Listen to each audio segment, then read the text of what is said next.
How you doing, everyone? It is Thursday, October the 7th in the year 2021. And remember, subscribe to my channel, like my videos, feel free to share them, etc., etc. And keep in mind, I'm not a financial advisor, not a CPA, not an attorney. I'm going to cover a quick recap of going from 0 rentals to 25 in 4 years.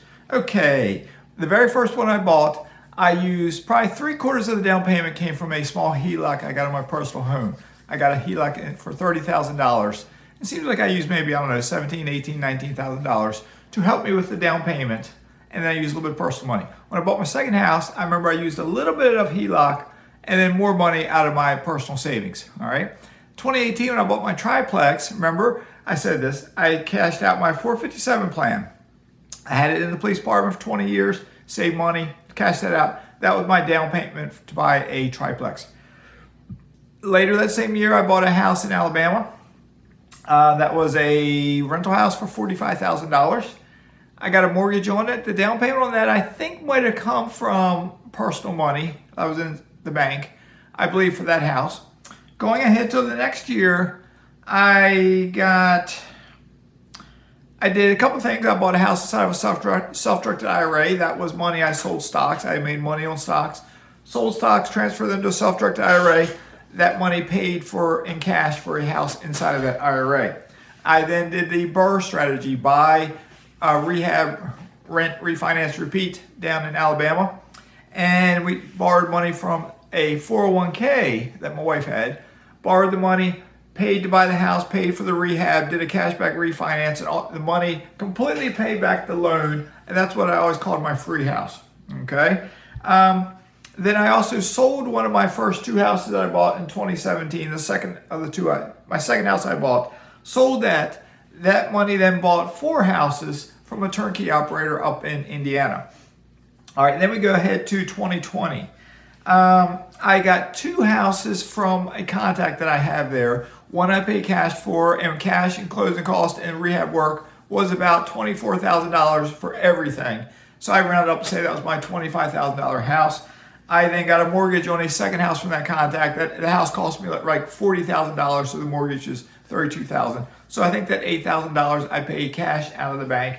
The house for 25 grand I paid cash out of the bank. All right, then I bought 9 houses from an individual using seller financing. And I didn't say this in the video yesterday, and I forgot about it. And I couldn't remember, how did I get that money to buy 9 houses? I was like, straining my brain. I texted a few folks and they haven't answered me yet saying I have a question for you. I figured out the answer. It took me a little bit, but I figured out the answer. I did 2 cashback refinances on my Virginia triplex and my first single family home in Virginia. And I got enough cash back that I used that cash to buy 9 other rental houses. All right, so cashback refinances, because both houses, the individual house and the triplex, had appreciated. They appraised higher than what I had bought them for. All right, and then I bought 2 houses off the MLS, and I just used down payment money came out of my bank, okay? The point of all this is, for 25 rental houses, I did not spend money out of my savings account for all 25 rental houses.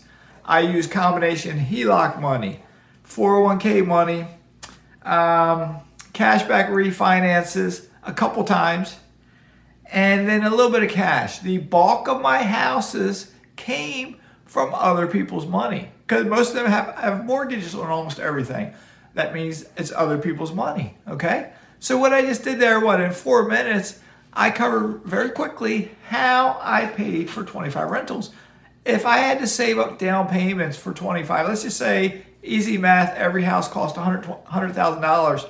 20% down is 20 grand, multiply it by 25. That's like $450,000 or $440,000, something like that. It's over $400,000 cash. I didn't have that much money.